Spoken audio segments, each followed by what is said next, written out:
আসসালামু আলাইকুম সুপ্রিয় দর্শক বন্ধুরা, এসকে ভেটেরিনারি টিপস চ্যানেলের পক্ষ থেকে আমি হাসান মাহমুদ আপনাদের জানাই আন্তরিকভাবে শুভেচ্ছা এবং অভিনন্দন। তো দর্শক বন্ধুরা, চলে আসলাম নতুন একটি ভিডিও নিয়ে।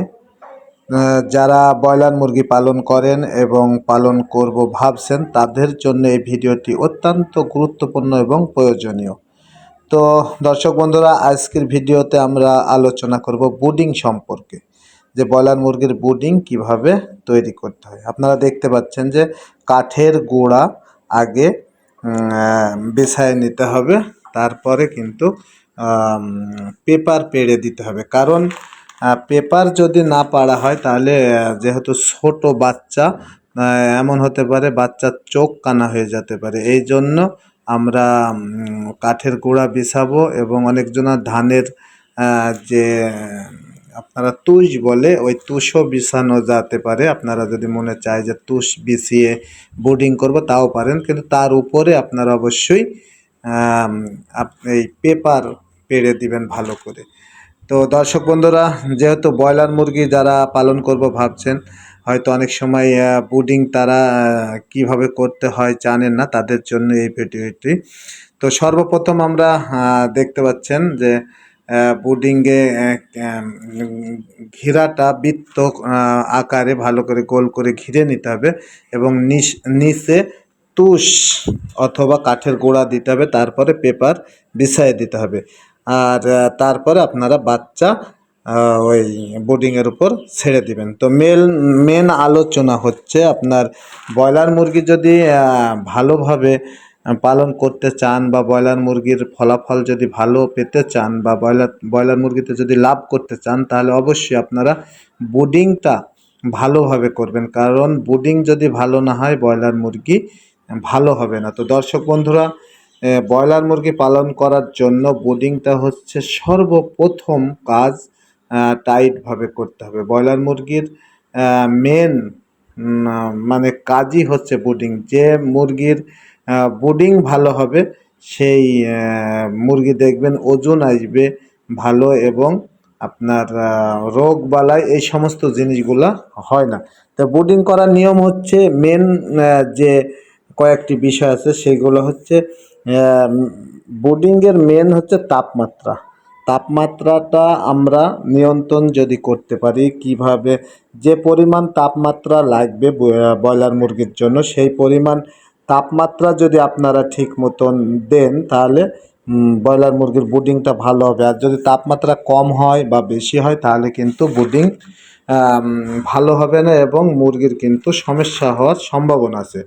তো সর্বপ্রথমে যেটা বলি আপনাদের, যে জিনিসটা আমরা বলবো এই জিনিসটা আপনারা অবশ্যই গুরুত্ব সহকারে এবং মানে মনোযোগ দিয়ে এই কথাগুলো শুনবেন। সেটা হচ্ছে, যখন আপনারা তাপমাত্রা দিবেন দেখবেন যে ব্রয়লার মুরগির বাচ্চাগুলা সিটি বিটি হচ্ছে নাকি, অর্থাৎ এলোমেলো হয়ে যদি থাকে, সিটিয়ে থাকে, তাহলে জানবেন যে তাপমাত্রাটা ব্রয়লার মুরগির ভালোভাবে পাচ্ছে। আর যদি আপনার এক জায়গায় গুছায়ে যায় বা এক জায়গায় জড়ো কড়ো হয়ে একটার পরে একটা যদি গায়ের পরে ওঠে, তাহলে জানবেন যে এই মুরগিগুলো তাপমাত্রা ঠিক মতো পাচ্ছে না।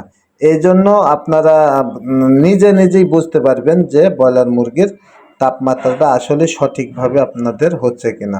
মুরগিতেই বলে দিবে, মুরগির বাচ্চা দেখলে আপনারাও বুঝতে পারবেন। আপনারা দেখতে পাচ্ছেন যে বাচ্চাগুলো কি সুন্দর, কিন্তু এলোমেলো হয়ে এবং সিটিবিটি হয়ে আছে। এমন যদি থাকে তাহলে জানবেন যে তাপমাত্রাটা ঠিক আছে। আর যদি জড়ো কড়ো হয়ে এক জায়গায় চাপাচাপি করে বা এক জায়গায় উঠে যদি সব ভিড় বাঁধায়, তাহলে জানবেন যে তাপমাত্রাটা ঠিক মতো পাচ্ছে না। তো এই জন্য বলছি যে আপনারা অবশ্যই তাপমাত্রাটা ভালোভাবে নিয়ন্ত্রণ করবেন। আর তাপমাত্রা যদি ভালোভাবে নিয়ন্ত্রণ না করেন তাহলে জানবেন যে আপনার ব্রয়লার মুরগির ব্রিডিংটা ভালো হয় নাই বা ভালো হচ্ছে না। তো দর্শক বন্ধুরা, আপনাদের কাছে একটাই অনুরোধ, যে আপনারা যারা ব্রয়লার মুরগি পালন করতে চাচ্ছেন বা ব্রয়লার মুরগি পালন করবেন, তো অবশ্যই আপনারা একটা জিনিস খেয়াল রাখবেন, সেটা হচ্ছে বুডিংয়ের বিষয়। যে বুডিংটা আপনারা অবশ্যই সুন্দরভাবে করার চেষ্টা করবেন।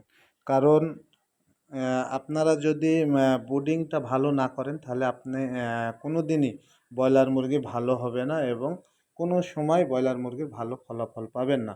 কারণ ব্রয়লার মুরগির ওজন বাড়ার জন্য বা ব্রয়লার মুরগি সুস্থ রাখার জন্য অথবা আরও যে সমস্ত ব্রয়লার মুরগির যে সমস্ত কাজগুলো আছে এইগুলা মেন কাজ হচ্ছে ব্রুডিং। আপনারা ব্রুডিং ভালো করবেন তো মুরগি আপনার ভালো হবে, আর ব্রুডিং ভালো করবেন না তো আপনার মুরগি ভালো হবে না। বিভিন্ন রকম রোগে ধরবে, বিভিন্ন রকম আপনার জীবাণুতে এসে অ্যাটাক করবে, এইটার দিকে আপনারা খেয়াল রাখবেন।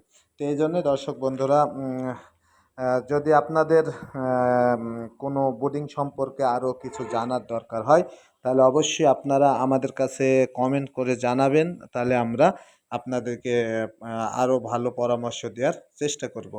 তো দর্শক বন্ধুরা, যেহেতু আহ, আমাদের ভিডিওগুলো আমরা অনেক কষ্ট করে বানাই আপনাদের উপকারের জন্য, যাতে আপনাদের কাজে লাগে। তো এইভাবেও আপনারা যদি করেন তাহলে অবশ্যই আপনারা লাভবান হতে পারবেন।